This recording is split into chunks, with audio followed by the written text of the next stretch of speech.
सखी, ई कैसन दुल्हा खोजले बाड़े हो तोहार पापा। ई त एकदम बोका लागता रे। बोका कैसन बाड़ा हो, तनी एकरा बारे में हमके बतावा। ए छोटकी सखी, ए बड़की सखी, हम एकरा बारे में सब नीमन से जानतानी और एकरा खातिर बढ़िया बढ़िया गाड़ी भी लिखले बानी। सुना एकरा बारे में, सुना। चलनी के चालल दुल्हा, सुप के फटकारल हो।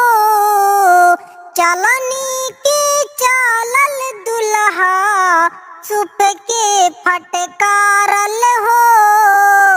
कैसे कैसे आइल दुल्हा, पापा के पसंद